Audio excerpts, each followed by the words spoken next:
Bueno, ahora sí, buenas tardes con todos. Bienvenidos a los Empecemos Entendiendo webinars del mes de marzo 2023.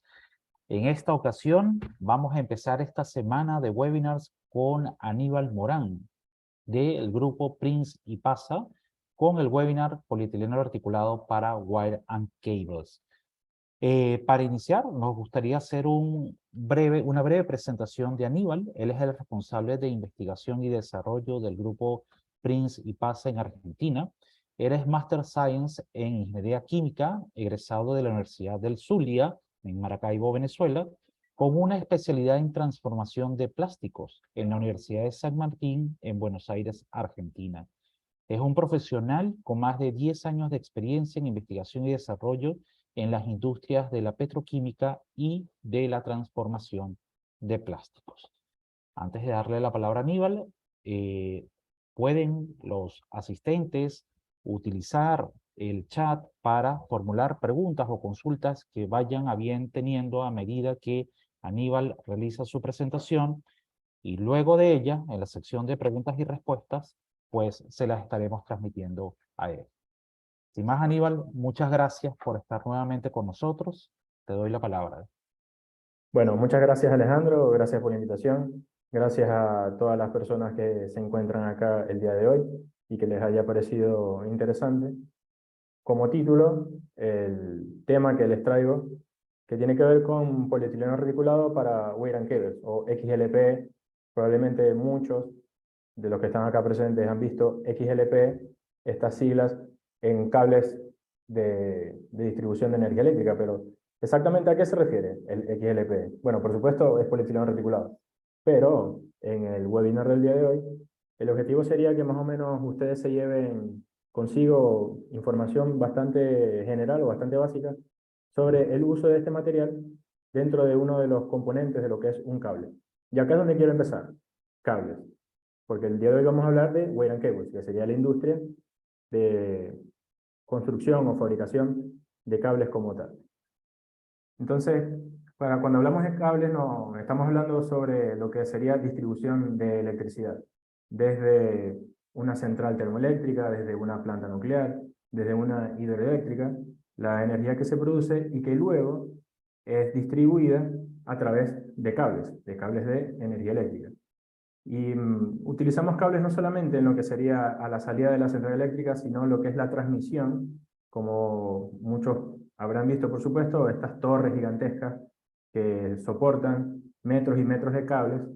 Ahí estamos viendo la transmisión de lo que sería la energía eléctrica desde el punto de generación como tal de la misma, para luego llegar a lo que sería alguna fábrica, alguna empresa, alguna planta, o simplemente a nuestras casas, y lo que sería el uso cotidiano de la energía eléctrica que nos llega a nosotros a través de cables desde su punto de origen.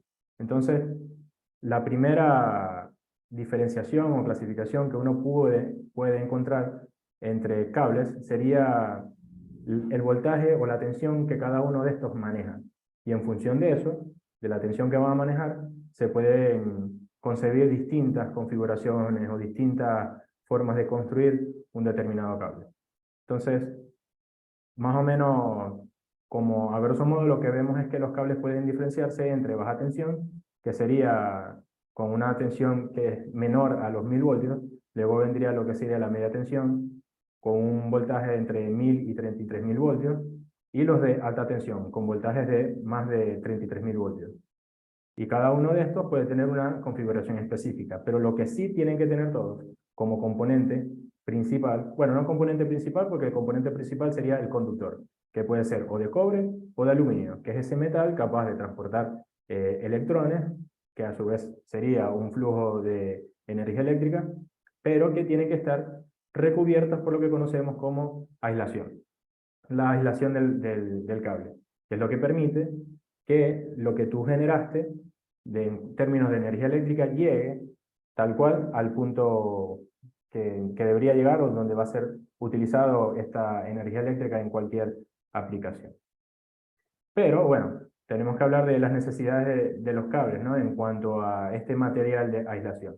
Entonces, Algo que tenemos que tener muy en cuenta es el deterioro de este aislamiento con el cual estamos construyendo determinado cable y durante su funcionamiento, el cual ha sido una gran preocupación para las empresas de servicios públicos, porque básicamente es lo que le da su ciclo de vida a lo que sería la utilización de un cable, que básicamente pudiese ser algo que deberíamos construir pensando en décadas, 10 años, 20 años, 30 años, luego de ser instalado el cable como tal. Entonces, la degradación de la aislación del cable se debe a las temperaturas que éste maneja durante su operación, ya que cuando se da el paso de los electrones o cuando se da el paso de la energía eléctrica a través del conductor, se generan aumentos en la temperatura que el material aislante tiene que soportar. Porque si no, entonces este material, cuando se deteriora, comienza a generar fugas de corriente. Entonces, lo que yo quería que llegara en la concepción inicial de lo que es la aplicación del cable, no lo voy a obtener al final. Entonces, hay que quedarnos con lo que sería este contexto, con lo que sería este concepto, fugas de corriente, porque básicamente es lo que necesita evitar el material de aislación que ocurra desde el cable de energía eléctrica. Bueno, y por otro lado, las condiciones ambientales y climáticas o los contactos con agentes agresivos que puedan darse sobre la aislación, y así como la falta del cuidado de instalaciones, como se puede imaginar, miles y miles de kilómetros de cables pueden estar en una ciudad o en autopistas, entonces mantener el mantenimiento de esas instalaciones es un poco complicado. Entonces, pueden ser causas principales que limitan la vida del cable, como se los había comentado. Acá les muestro un esquema de lo que sería un cable de distribución de media tensión con una aislación de polietileno reticulable. O, mejor dicho, polietileno reticulado, en este caso anti-tracking. El tracking sería una propiedad que se le mide a los cables de alta tensión, que precisamente buscan eso, evaluar la capacidad que tiene el polietileno reticulado en soportar las condiciones ambientales y climáticas del cable sin antes fallar. ¿Ok? Entonces es importante tener esto en cuenta.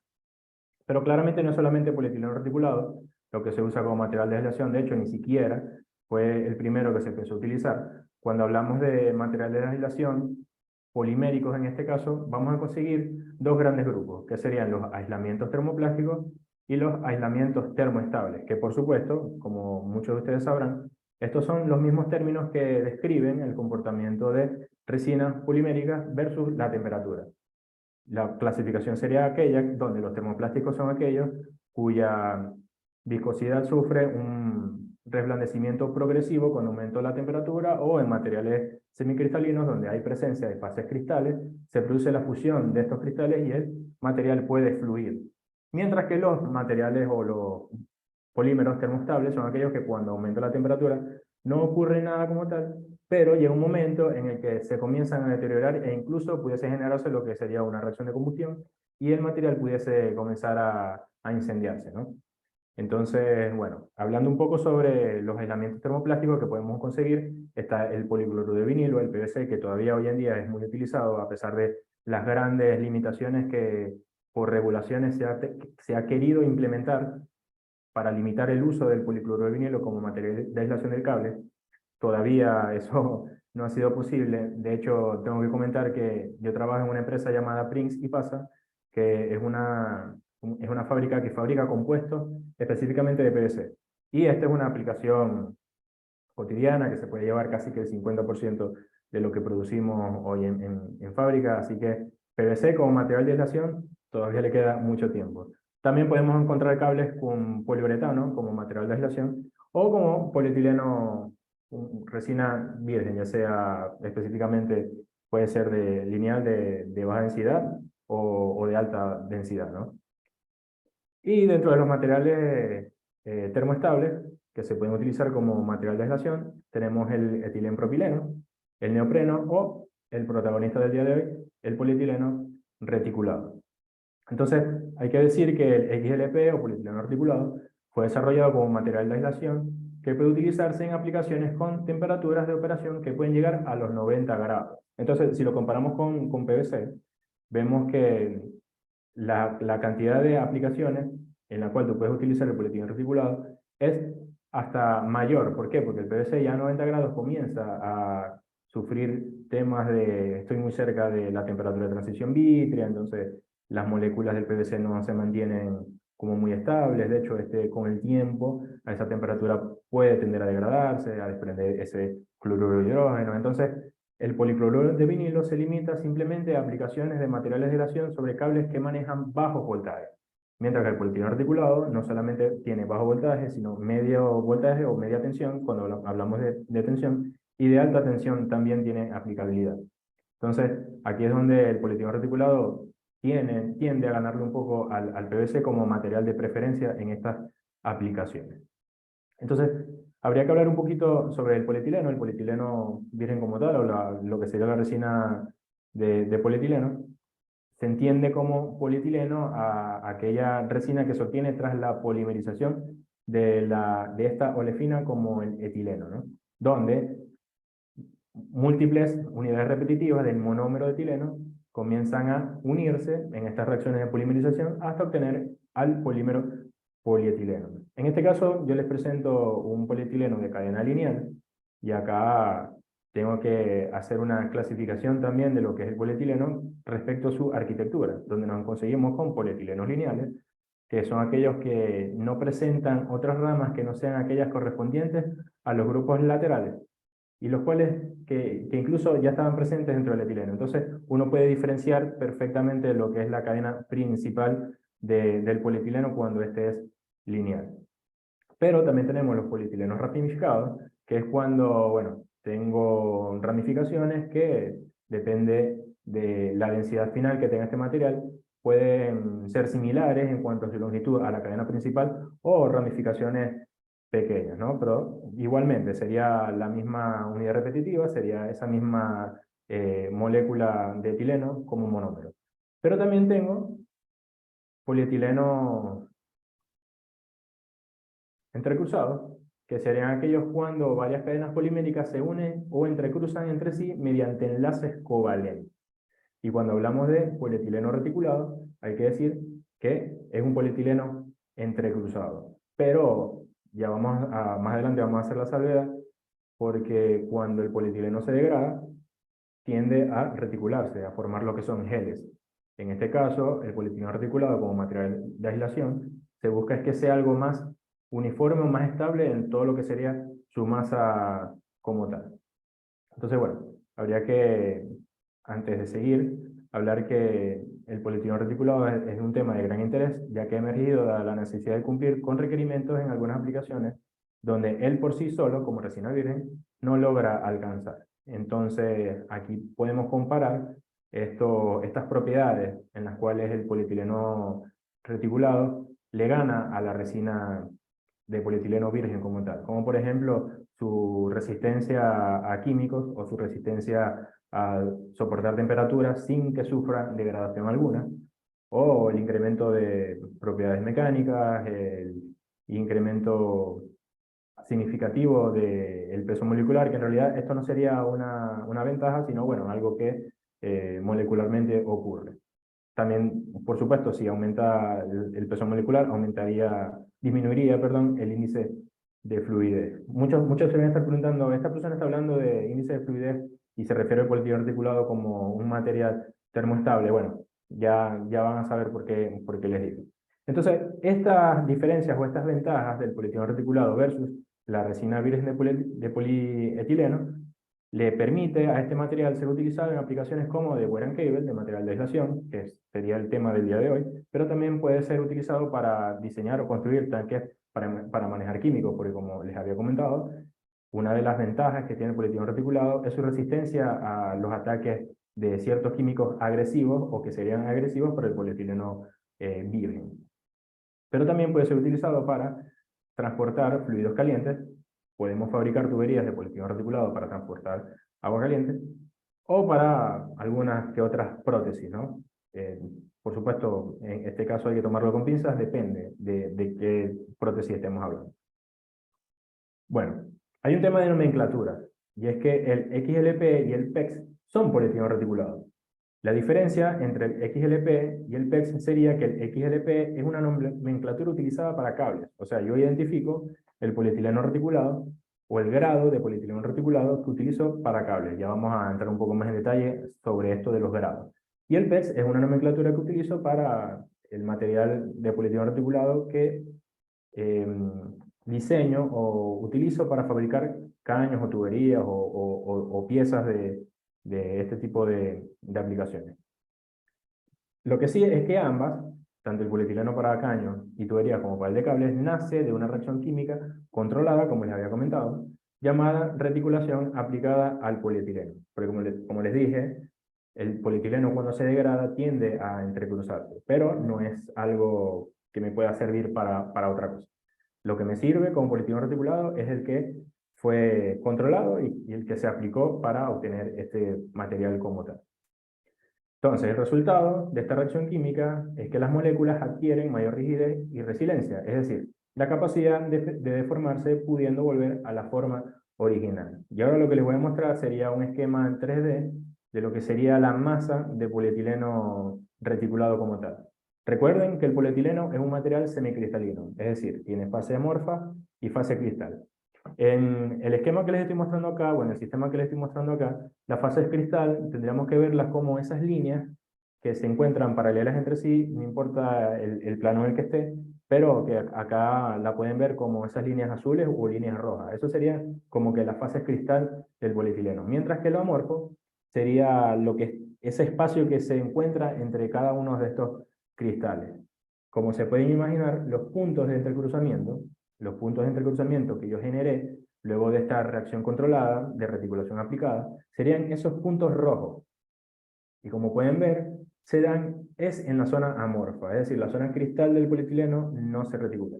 Se reticula o la reticulación se da en la zona amorfa. Ya más o menos pueden darse una idea de las diferencias o de los desafíos que significa reticular ciertos polietilenos, donde los de mayor densidad deben ser un poco más complejos de reticular porque tienen más fase cristal que fase amorfa.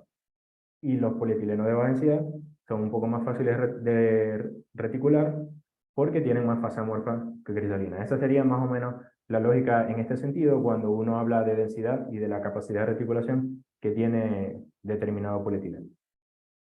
Bueno, existen muchos métodos o diversos métodos para entrecruzar polietileno. Este sería como un esquema general. El día de hoy yo voy a hablar específicamente de algunos métodos que tienen que ver con la transformación química del polietileno y uno que tiene que ver con la transformación física del polietileno. Entre los químicos están los muy altamente conocidos como los que tienen que ver con peróxido o la reticulación de Engel. Ya les voy a explicar o les voy a mostrar a qué se refiere este método de entrecruzamiento de polietileno, o los que tienen que ver con silano. Y con los que tienen que ver con silano no solamente tenemos el Cioplas y el monosil, sino también el que se conoce como silano en seco. Ya les voy a mostrar cuál sería la diferencia entre estos métodos. Y también está el que se conoce como método de radiación. ¿Ok? Bien, el reticulado de Engel sería uno de los primeros que se llevó a cabo en términos prácticos en lo que sería la industria. Fue desarrollado en la década de 1960 por el inventor Thomas Engel, en el cual desarrolla un método a partir de peróxidos para reticular polietileno. ¿Okay? En este método el peróxido se mezcla en el polietileno antes de su extrusión y el entrecruzamiento tiene lugar durante el paso del polímero fundido a través de un largo tramo de calefaccionado. Es decir, yo estoy reticulando el material antes de que deje de ser un material termoplástico, ¿no? Porque si no, no lo pudiese pasar por el extrusor.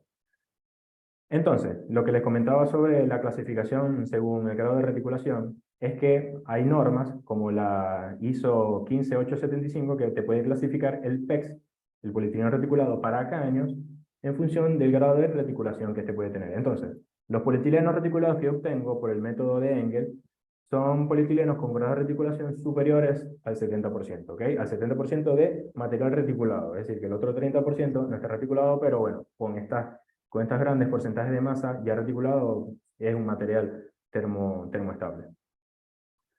Luego vendría la que les comentaba como radiación o irradiación de electrones.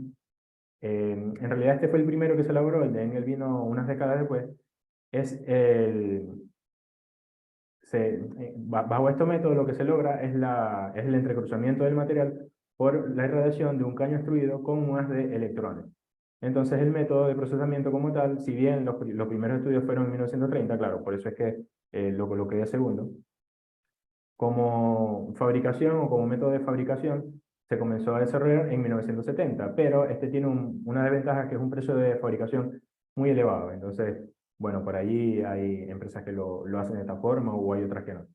Pero cuando hablamos de PEX, este sería el PEX-C, y yo con este consigo grados de reticulación que van entre 60 y 65%. Ahora ustedes pueden estar pensando, bueno, pasaste del PEX-A al PEX-C, bueno, porque el PEX-B serían los métodos que les voy a comentar a continuación, donde los más comunes para PEX-B, que no es solamente para PEX-B, es decir, no solamente puedo hacer polietileno reticulado para caños con estos métodos, sino también para fabricar XLPE. Estos son los métodos del silano o curado por humedad. Vamos a ver a qué me refiero con esto.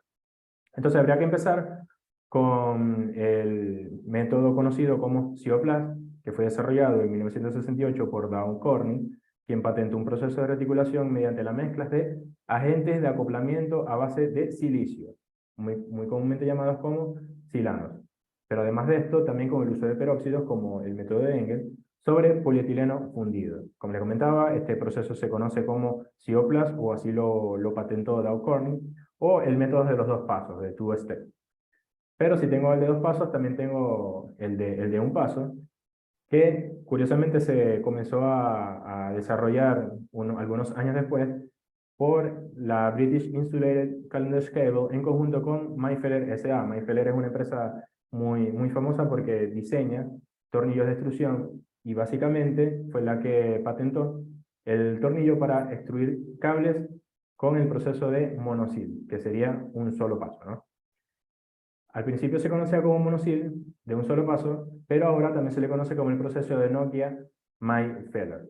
¿Okay? Entonces, como les comentaba, bajo estos dos métodos, que no serían los únicos por curado por humedad, pero me voy a enfocar un poco más en estos dos, yo puedo obtener PEX-B para caños, pero que también me sirven, dado los grados de reticulación que consigo, entre 65 y 70%, para fabricar polietileno reticulado para aislación de cables. ¿Okay? Entonces, bueno, para meterme un poco más, este sería un esquema del proceso de monosil, en donde yo tengo polietileno, tengo el iniciador que es este peróxido, tengo un material que es un catalizador de humedad, por eso es que se conoce como método de curado por humedad, porque ya van a ver en qué parte la humedad del ambiente es importante bajo este proceso.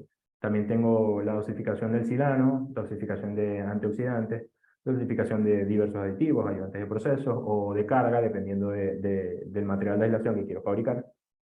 Lo mezclo, fabrico el cable, luego dejo las bobinas de cable extrudado o con ese material de aislación extrudado y lo dejo curando con la humedad del ambiente, o hay muchos cableros que tienen sistemas de saunas que pueden permitir que el material reticule más rápido, porque cabe destacar que el polietileno, cuando sale de la extrusora como material de aislación, no está reticulado, todavía no. Yo tengo que promover su reticulación cuando ya es un cable. Hay que tener mucho cuidado con eso, o hay que tenerlo en cuenta. Entonces, el producto final, que en este caso, específicamente del webinar del día de hoy, un cable, ¿no? Entonces, este sería el proceso monosil. Es un solo paso. Yo mezclo y produzco el material de aislación o recubro al conductor, ya sea de cobre o sea de aluminio, con este material de aislación. Pero tengo el proceso de Cioplast, el de dos pasos, que este es muy conocido, de hecho es más utilizado que el proceso de monosil en sí, porque bueno, el proceso de monosil tiene sus debilidades.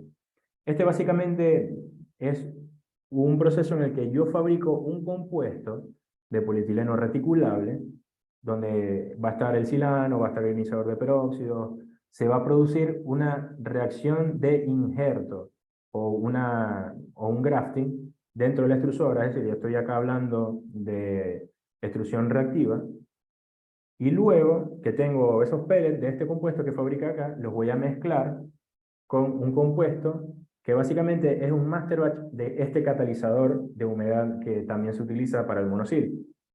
¿En qué relación se hace la mezcla? Bueno, 95-5%. Entonces, agarro ambos compuestos, los introdujo en la extrusora que extruda la aislación del cable, y tengo mi cable que voy a curar con humedad, humedad del ambiente o humedad suministrada por algún sauna o cuarto especial en el cual pueda guardar las bobinas.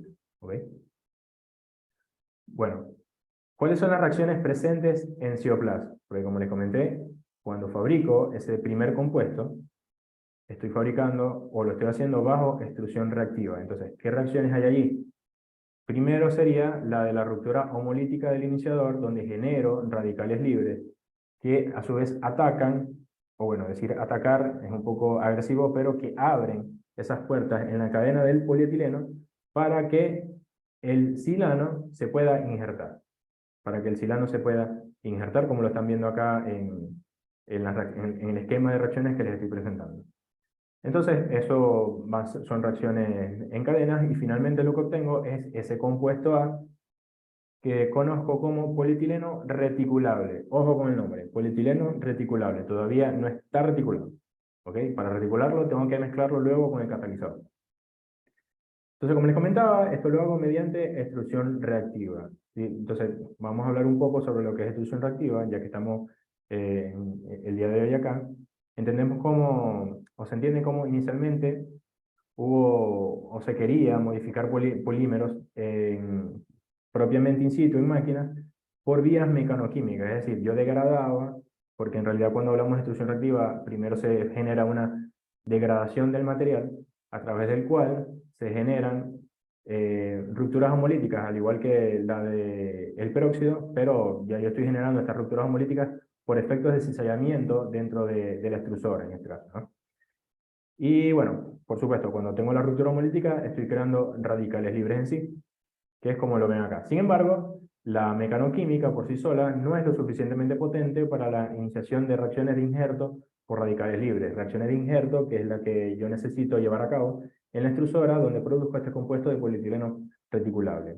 Entonces, es por eso que la mayoría de reacciones de extrusión, o la mayoría de los procesos de extrusión reactiva vía radicales libres, se llevan a cabo con la adición de generadores de radicales libres como lo son los peróxidos orgánicos, que al descomponerse, que se descomponen, disculpen, por activación térmica, o sea, con temperatura. Entonces los peróxidos orgánicos son sustancias que contienen estructuras bivalentes oxígeno-oxígeno, que cuando son calentados sufren estas rupturas homolíticas para formar radicales libres. Los radicales libres son especies altamente reactivas, dado a que los electrones no les gusta estar desapreados. Entonces ellos buscan de qué manera volver a su estabilidad termodinámicamente hablando, ya sea degradando otras cosas, en este caso el polietileno, o generando esos radicales de polietileno, donde se va a injertar el silano, en nuestro caso. Entonces, reacciones por actividad de radicales libres más comunes, bueno, tengo estos procesos continuos de degradación de cadena, como sería la reología controlada de polipropileno, no sé si la han llegado a escuchar. Tengo reacciones de injerto de monómeros carboxílicos y acrílicos, o tengo estas reacciones de injerto del vinilcilano en poliolefina, que sería el caso de este compuesto A de polietileno reticulado. Bueno, para continuar mostrando las reacciones presentes, ahora tengo que ver cuál es la reacción de entrecruzamiento. Ya yo tengo mi polietileno reticulable, ya lo mezclé con el catalizador para tener ya ese material de aislación listo para ser reticulado. ¿Y qué me falta? Bueno, el agua o la humedad del ambiente, ¿no? Entonces, lo que hago es una reacción de curado por humedad para reticular el material. Entonces, como pueden ver, se van dando esas uniones, el material reticula generando estos enlaces desde la sílice o el átomo de sílice del silano con oxígeno y otro átomo de sílice, ¿no? Entonces, acá tengo mi producto final, que sería polietileno reticulado, o en este caso para cables, XLPE.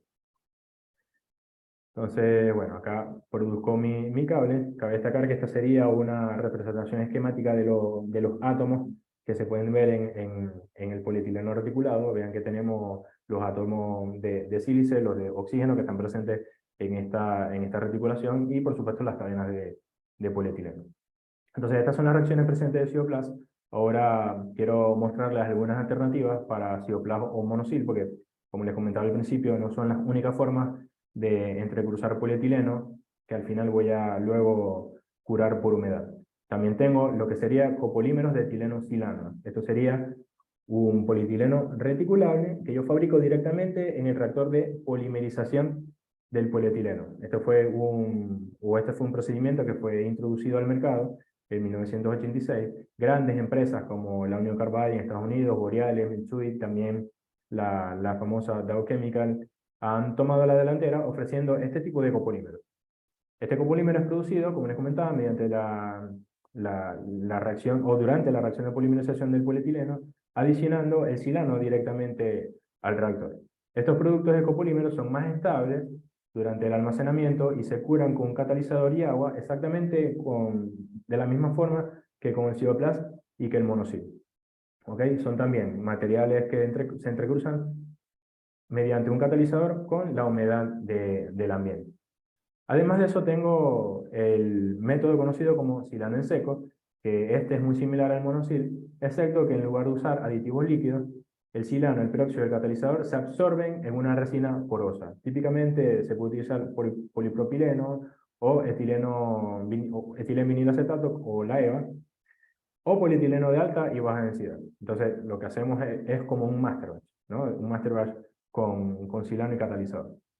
Entonces, los master batch de silano en seco, ya sea que vengan en polvo o en pellet, en grumo, están disponibles con diferentes cargas de silano en un rango entre 40% y 70%. ¿Okay?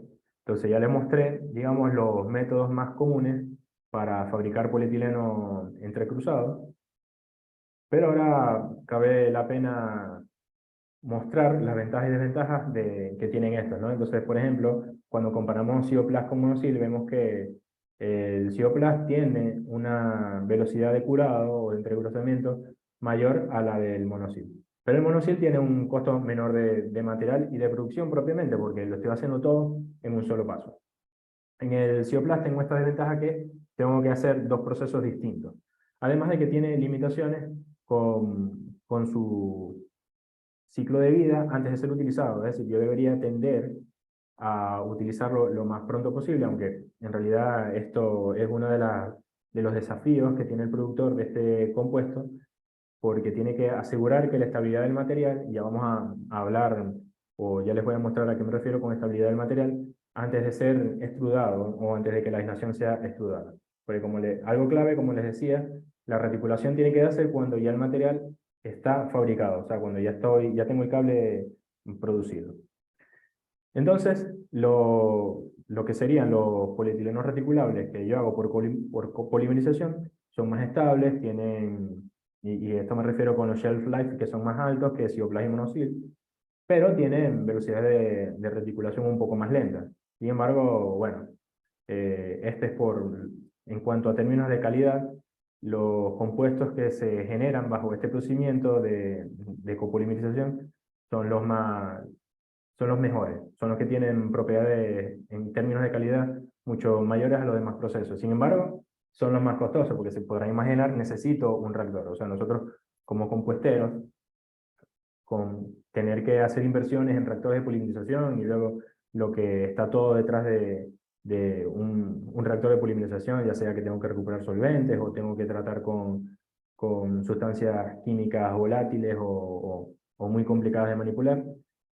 Todo eso se traduce en costos muy altos. Por eso es que son las grandes empresas que tienen que ver con la petroquímica las que fabrican este tipo de commodity, ¿no? Para la industria del cable. Y bueno, el silano en seco es el más inestable, es el que tiene una mayor cantidad de problemas, pero bueno, tiene esa ventaja que es un poco más rápido su entrecruzamiento. Cuando todo me salió bien, es el que reticula más rápido. Tendría un potencial de disminuir materiales, porque yo básicamente no estoy haciendo subproductos para luego fabricar el cable, yo estoy haciéndolo todo en un mismo momento. Entonces, bueno, tiene esa ventaja en sí. Bien, vamos a hablar un poco sobre el tema de lo que es el proceso de fabricación de cables eléctricos como tal. Yo no soy ningún experto en esta parte, o mi conocimiento se limita simplemente al desarrollo del compuesto de polietileno reticulable, pero bueno, voy a hacer mi mejor intento para que ustedes estén como que ubicados en qué parte es donde el material de aislación cobra una vital importancia. Entonces, Para poder fabricar un cable, yo primero necesito hacer lo que es el trefilado del conductor, donde se reduce el diámetro del alambre que yo uso para fabricar el conductor. Entonces, tengo estos trefiles que luego utilizo para cablear.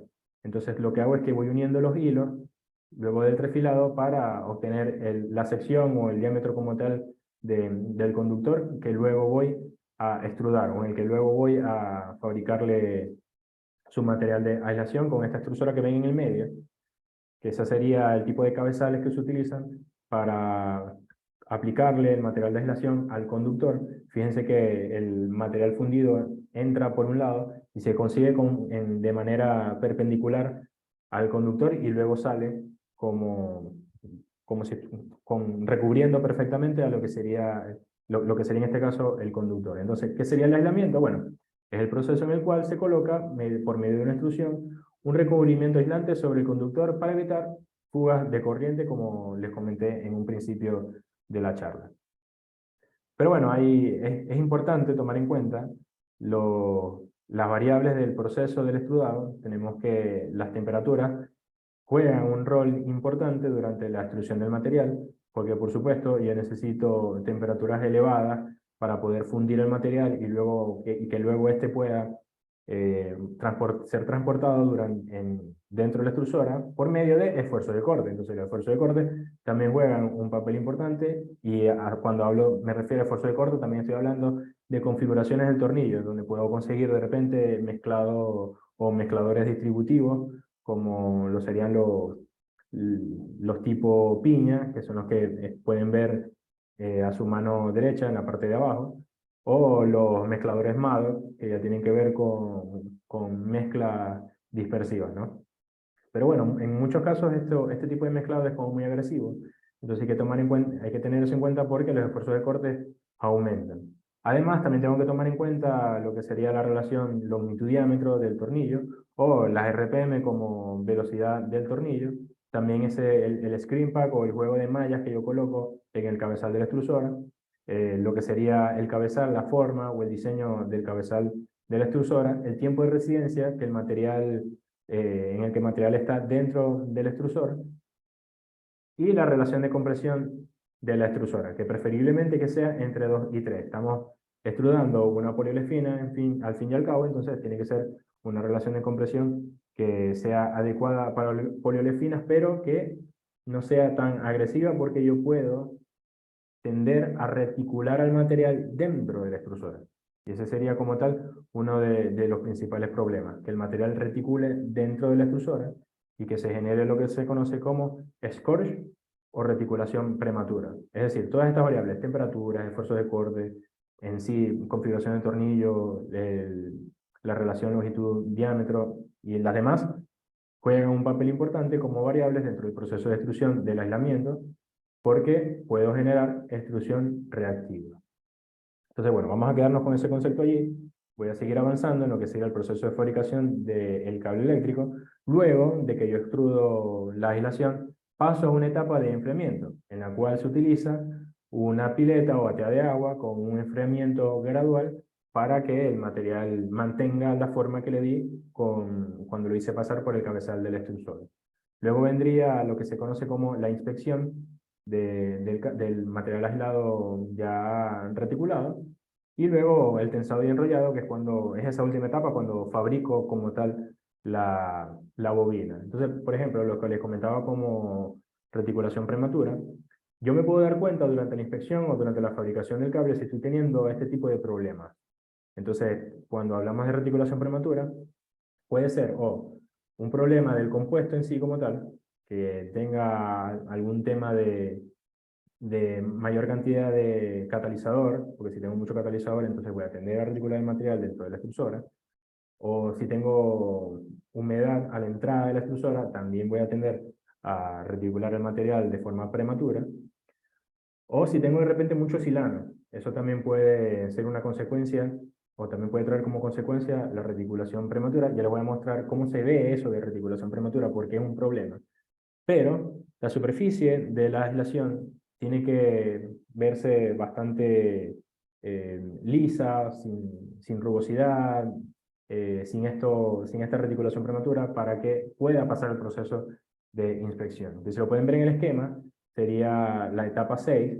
Ahí hay como un sensor o hay como le aplican cierta tensión al cable en ese punto, y si hay fuga de corriente, se activa una alarma. Entonces, cuando se está fabricando el cable, se identifica esa parte para luego, cuando se hace la revisión de la bobina final, se va como cortando, se para el material o la parte de aislación que salió mal, luego lo vuelvo a unir.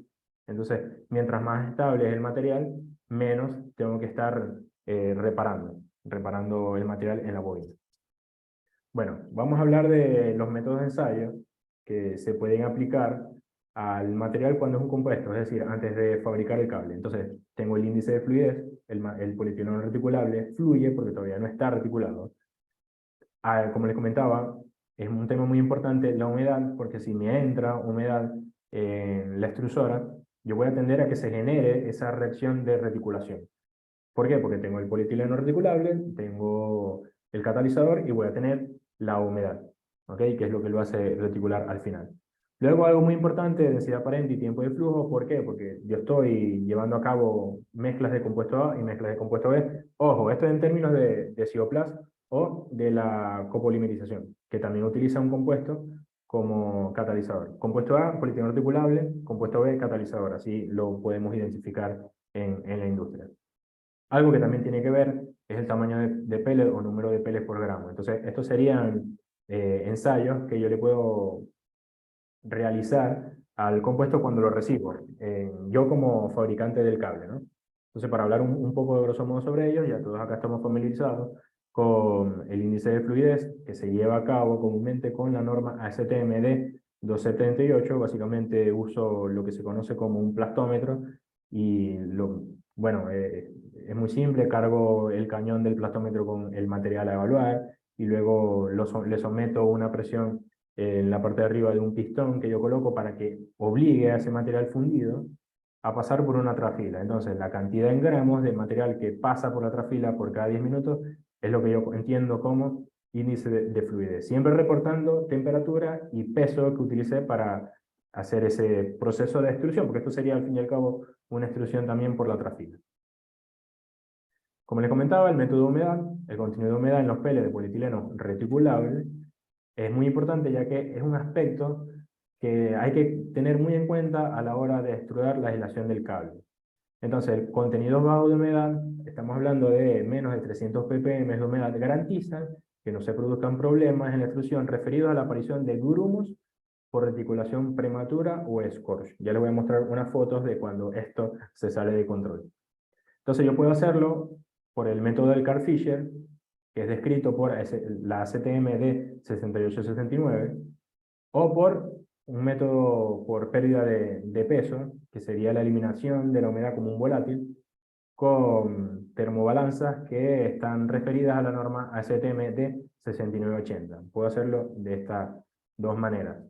Yo prefiero utilizar la termobalanza, porque cuando trabajamos con Carl-Fischer es un poco engorroso, son materiales, son equipos muy costosos, tienes que utilizar en muchos casos solventes que son costosos también y son muy sensibles y se pueden alterar. Entonces, cuando se trata de analizar humedad en pellet, lo mejor son las termobalanzas. Bueno, como les comentaba, la densidad aparente o el tiempo de flujo, que son características físicas del grumo, del pellet como tal, del compuesto, que yo puedo evaluar bajo la norma ASTM de 1895. Básicamente yo quiero tener controlados estos dos aspectos para evitar que en la tolva de la extrusora ocurran problemas de heterogeneidad, digámoslo así. O sea, tiene que estar tanto mi compuesto de polietileno reticulable o compuesto A como mi compuesto B o mi master batch de catalizador tienen que estar bien mezclados. No puede ocurrir temas de segregación en tolva, o que ocurran fenómenos como un flujo normal o que, no, o que de repente no fluya, aunque esto ya son imágenes que van más referidas a polvo, ¿no? Pero algo que hay que tener muy en cuenta es que no puede haber segregación en tolva del compuesto A versus el compuesto B, porque tienen que estar los dos de forma bien homogénea, es decir, tiene que respetarse esa relación 95-5%. Y el tamaño de pellet, que es algo muy sencillo de hacer, simplemente lo que hago es contabilizar el número de pellets que hacen un total de 1 gramo como peso. Entonces, la unión de estas tres características, la densidad aparente, el tiempo de flujo y los tamaños de pellets, me garantizan que no haya segregación en tolva. Básicamente, yo lo que tengo que garantizar es que los pellets de ambos compuestos tengan el mismo tamaño o la misma forma para que esto no ocurra. Entonces, son cosas que son muy fáciles de hacer y que la verdad es que me puedo ahorrar muchos problemas, porque si entra mucho catalizador, puedo tender a generar reticulación prematura. Pero si me entra poco catalizador, puedo tender a que el material reticule en mucho tiempo. En mucho tiempo. Entonces, para hablar en términos de qué tanto tiempo tiene que ocurrir para que mi cable entrecruce a condiciones ambientales normales de humedad, temperatura y presión, estamos hablando de entre 21 y 30 días. Depende también. Depende. Básicamente es el tiempo que se tarda entre que fabrico el cable, que una distribuidora eléctrica lo compra y que luego lo instala, ¿no? Puede pasar, cuando es muy rápido, un mes. Entonces, ahí te garantizas que el material al momento de instalar ya está reticulado, ¿ok? Pero bueno, puede darse el caso de que necesites reticularlo muy rápido, y ahí es cuando algunas empresas usan cámaras con saunas, con humedades relativas muy elevadas, que hacen que el material reticule bastante rápido. Bueno, el tema de los tipos de corte, el pelletizado, cuando estoy fabricando los pellets o los grumos del compuesto, están muy relacionados al tipo de corte que yo hago.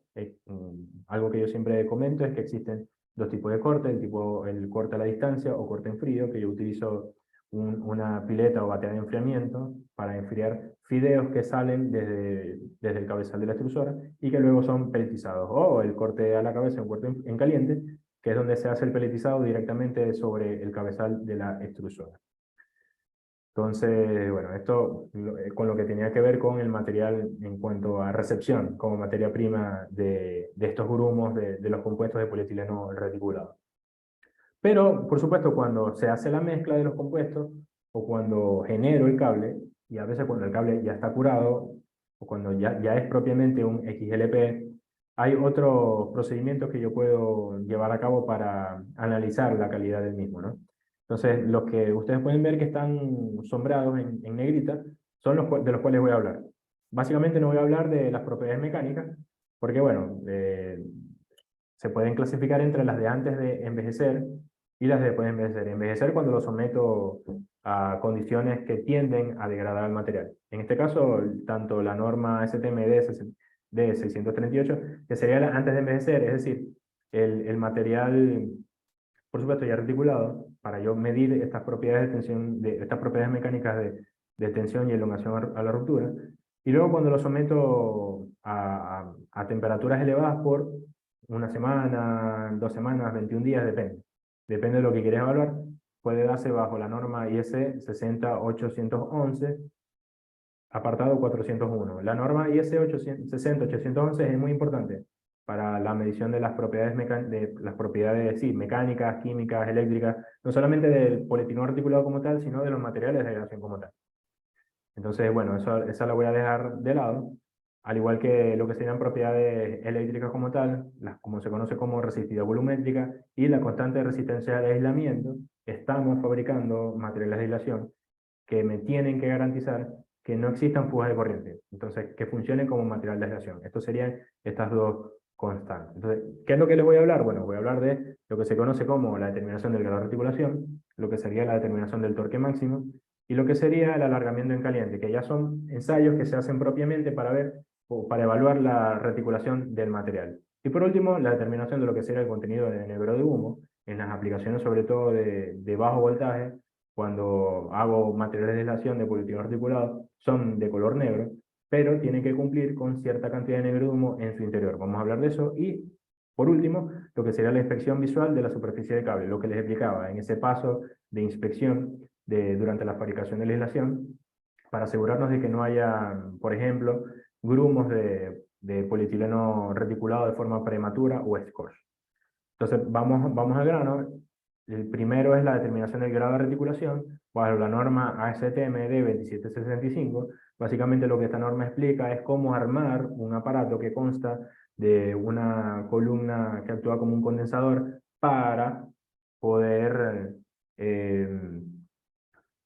para poder calentar o hervir sileno sin que se me escape. Es decir, yo hiervo un balón que está lleno de sileno y en el que tengo sumergido el material que voy a evaluar. Entonces, básicamente, lo que no se disuelve en el sileno, porque el sileno es un solvente que disuelve al polietileno, lo que no se disuelve es la cantidad en masa del material que se reticuló. ¿Okay? En sileno hirviendo, esto lo puedo llevar a cabo a polietileno reticulado molido, pulverizado, entre tamaños de partícula que van entre 30 y 60 mesh. Y como les comentaba, yo lo que hago es que determino la cantidad remanente en peso luego de 12 horas. ¿Okay? Lo que te pide son 12 horas como para asegurar que lo que se va a disolver se disuelva. Lo que ustedes pueden ver a su mano derecha serían como las celdas o jaulas que yo utilizo en donde yo coloco el material en polvo y para hacerlo disolver en sileno, ¿no? Entonces este sería este método, la determinación del grado de reticulación. También existe otro con el uso de lo que sería un reómetro de cabezal giratorio, en el que yo básicamente lo que evalúo son las propiedades del curado del material, es decir, esa cinética de entrecruzamiento del material.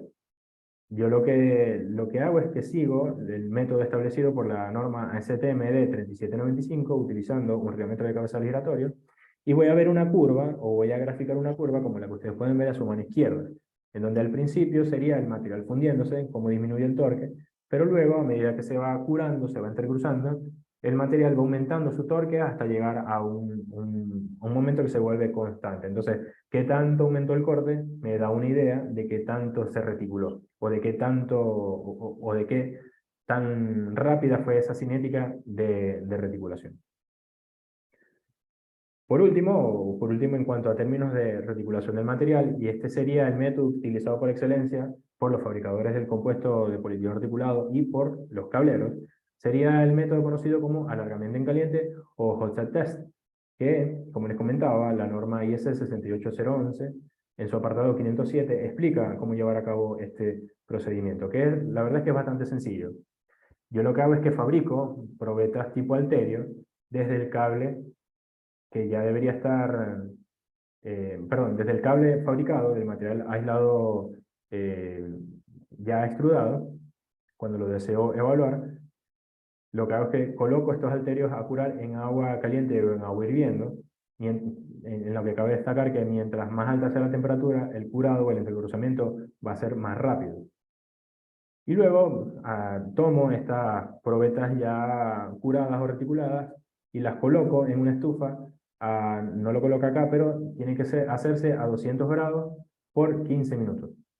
Entonces, bueno, previamente a colocarlos los mido las dimensiones del cuello de la probeta halteria, y yo tengo que calcular el peso para que en esa área se genere una presión de 20 newtons por milímetro cuadrado. Cuando tengo ya el peso calculado, se los engancho en la parte de abajo del halterio y los coloco dentro de la estufa. Cabe destacar que yo tengo que asegurarme de poder medir una distancia inicial de 20 milímetros en lo que sería el cuello del halterio. Perdón, claro, acá sí lo coloqué. Como les comentaba, las condiciones en las cuales tiene que estar la estufa es a 200 grados y yo dejo los halterios dentro de la estufa por 15 minutos. Entonces, ¿qué es lo que yo mido? ¿Qué tanto aumentó esa distancia entre las dos líneas que inicialmente eran 20 milímetros? Y lo que hago es que las vuelvo a medir, y esa diferencia entre el inicial y el final sería el porcentaje de alargamiento en caliente, que por norma tiene que ser menor a 175%. Luego de que yo medí el alargamiento en caliente, retiro los pesos que le coloqué a los halterios, los dejo reposando dentro de la estufa a 200 grados durante 5 minutos, luego los saco, dejo que se enfríen y los vuelvo a medir. ¿Qué es lo que ocurre? Que el material actúa como un resorte. Y esa recuperación que tiene el material, yo la mido. La mido como diferencia igual de la distancia inicial de esos 20 milímetros versus lo que logró recuperarse. Entonces, la diferencia entre estas dos distancias tiene que ser menor a 15%. Entonces, yo tengo que cumplir ambos criterios para poder aprobar al material como polietileno reticulado que realmente funciona, que realmente reticula. Un cable de polietileno reticulado debería alcanzar un grado de reticulación suficiente como para estar por debajo de 175 y 15% residual a condiciones normales de humedad y temperatura entre 21 y 30 días de ser extrudado. Ya esto se lo había adelantado. Esto sería básicamente hacer el mismo ensayo al material de aislación sin curar, o sea, sin que yo lo coloque en agua hirviendo, sino que yo dejo que a condiciones de humedad ambiente el material reticule el sol.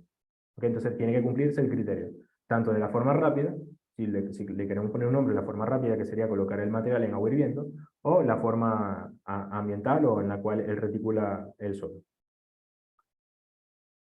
Bueno, hay una relación, como se puede imaginar, entre tiempo de curado o tiempo de entrecruzamiento y la distancia en la cual el halterio se estira o lo que sea su alargamiento en caliente. Entonces, básicamente lo que yo les estoy mostrando acá es cómo va aumentando lo que se entiende como densidad de puntos de reticulación, que serían esos puntitos rojos, que son los mismos que les mostraba en el esquema en 3D del polietileno articulado. Fíjense cómo a medida que aumenta el tiempo, los puntos van aumentando en cuanto a densidad.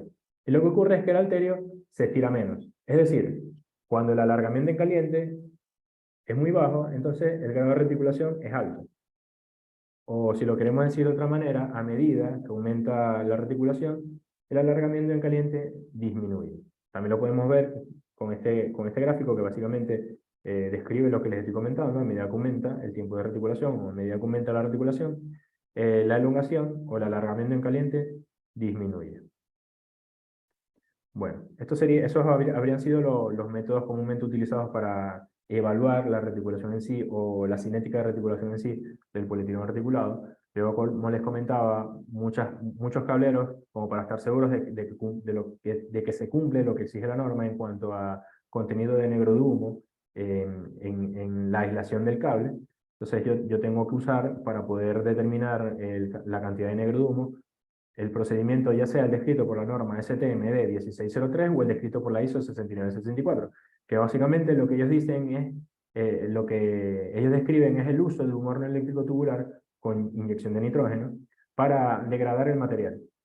Tiene que ser con inyección de nitrógeno porque si no, a las altas temperaturas a las cuales yo llevo al horno, el negro de humo va a combustionar, entonces se va a desaparecer, entonces no me va a quedar, básicamente no me va a quedar nada. Entonces yo lo que quiero es que se vaya todo lo que es el polietileno, pero que me quede el negro de humo que luego voy a cuantificar bajo este procedimiento que les muestro a continuación.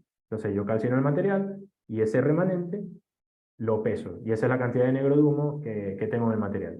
Por norma se pide que en aquellas aplicaciones donde estos cables negros van a estar en intemperie, es decir, donde van a ser sometidos por la radiación UV de la luz del sol, tienen que tener por lo menos 2.5% de negro de humo para que éste actúe como protector UV en el seno completo del material, en este caso de la aislación.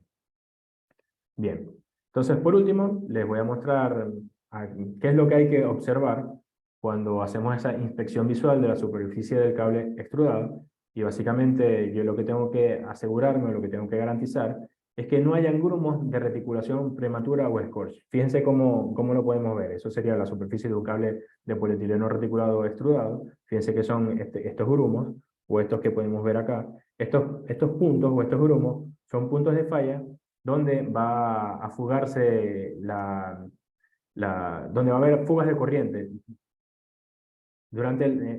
Va a haber fugas de corriente en la aislación del cable. Entonces es algo que se quiere evitar. Entonces, cuando hablamos de estabilidad del compuesto de polietileno reticulable, nosotros estamos hablando de esto, de qué tanta resistencia tienen estos en producir grumos de reticulación prematura. Pero no es lo único que miro. Yo también miro que la estabilidad superficial sea lo más adecuada posible. O sea, yo quiero extrudar cables con una aislación que sea brillosa, es lo que se busca en términos de calidad. Es decir, cuando hablo de brillo, que no haya fractura de fundido, o piel de tiburón, o piel de naranja, que también sería como la jerga de la industria, ¿no? Pero es fractura de fundido, es lo que yo quiero evitar. El polietileno reticulable, si bien sigue siendo un material termoplástico, tiende a aumentar su viscosidad, a disminuir su índice de fluidez, pero a aumentar su viscosidad. Entonces, yo estoy cayendo, cuando ocurre eso, en una zona en la que puede presentarse fractura de fundido. Es algo muy común. Es algo que se evita mucho o, o de lo cual se quiere prevenir cuando extrudamos este tipo de cable. Entonces, fíjense cómo puede quedar una superficie de una aislación de polietileno articulado cuando tiene una fractura de fundido bastante importante. Entonces, esto es un cable que no funciona ni visualmente y seguramente cuando pase por la inspección donde se lo somete a cierta tensión, va a presentar fugas de corriente. Entonces, cuando alguno de los dos objetivos o ambos no se cumplen, el cable puede presentar, como les comento, fugas de corriente por la aislación. Entonces, son cosas que tenemos que tener muy controladas en cuanto a la fabricación del compuesto o durante la extrusión de la aislación. Entonces, bueno, causas de desviación de calidad en cables de polietileno reticulado, bueno, baja o poca reticulación, como le comentaba, yo tengo que asegurarme que el cable reticule de forma normal o a condiciones ambientales entre 21 y 30 días. El material tiene que estar reticulado al momento de la instalación del cable, ¿ok? Hay que asegurarnos de eso. Hay que asegurarnos que también no haya superficie con fractura de fundido y hay que asegurarnos de que no haya reticulación prematura o esos grumos que se presentan en la superficie del cable. Entonces, para asegurarnos de que la reticulación sea la adecuada, bueno, o qué es lo que ocurre, qué es lo que causa que la reticulación sea baja, bueno, baja concentraciones de silano injertado en el compuesto A. También puede darse a baja concentración del catalizador activo en el compuesto B. O también puede generarse por baja capacidad de mezclado en la extrusora de la aislación del cable. Entonces, acá es donde yo tengo que jugar con el mezclado, tiene que ser lo suficiente como para asegurarme de que se dé una buena mezcla entre el compuesto A y el compuesto B, pero que no sea lo suficientemente agresiva para que se genere reticulación prematura, que ya vamos a hablar un poco de esa parte. Y en cuanto a la superficie de fractura de fundido, sería lo básico, lo que todos entendemos durante la extrusión. Yo tengo que asegurarme de que las temperaturas de procesamiento en el cabezal no sean menores a las requeridas. También tengo que asegurarme, si lo necesito, que en este caso seguramente lo voy a necesitar, que estoy utilizando la cantidad correcta de aditivos de procesamiento. Y cuando me refiero a aditivos de procesamiento, hablo de ayudas de proceso. ¿Ok? Y también tengo que asegurarme de que los cambios del material o los recubrimientos utilizados en la boquilla y los cabezales de la extrusora sean los adecuados. Y cuando hablo de reticulación prematura, yo puedo obtener este tipo de desviaciones en la calidad dado el ingreso, como ya lo había comentado, de material húmedo en la extrusora, ya sea o el compuesto A o el compuesto B. Pero también se debe a esa baja estabilidad que pueden tener algunos compuestos. Vieron que entre las ventajas y desventajas que podían haber entre ellos sería la estabilidad, ya que ante los esfuerzos de cizallamiento que se producen dentro de la extrusora, se puede generar o se puede tender a la aparición de la reticulación prematura o de estos grumos de reticulación prematura. Y de que las temperaturas sean muy elevadas. ¿Por qué? Porque es una reacción química, es decir, la reacción de reticulación es una reacción química que se ve fuertemente dependiente de la temperatura. Entonces, tiene que ser la temperatura de procesamiento, pero una temperatura que me garantice que el material va a seguir estable y que no se va a reticular dentro de la extrusora. Entonces, bueno, con esto yo doy por finalizada la charla. Dejo ahora a Alejandro a que aperture oficialmente la parte de las preguntas. Espero haber sido lo más claro posible. Es un mundo, es algo bastante complejo, pero bueno, si tienen alguna duda o algo que les haya quedado, que no les haya quedado muy claro, es el momento para preguntar. Perfecto, Aníbal, muchas gracias por tu exposición. Sí, invitamos a los participantes a que puedan generar sus preguntas y consultas a través del chat. Aquí tenemos algunas. ¿Principasa ofrece el compuesto XLPE para reticular o los aditivos que se agregarían al polietileno para hacer este entrecruzamiento? Bueno, yo me imaginaba que esta va a ser una pregunta. Prince en este caso está comenzando a incursionar en el mercado de polietileno reticulable, de los compuestos de polietileno reticulable. Así que, bueno, sería la primera parte de la pregunta. Es lo que Prince piensa ofrecer en un corto, mediano plazo. Perfecto. O sea, ya vendría el compuesto del polietileno con los aditivos que requiere para Claro, reticular. ya el compuesto listo. Simplemente para que el que fabrica el cable lo Coloque la consuma en extrusora. su extrusora y fabrique la aislación del cable. Perfecto. La siguiente consulta. Ok.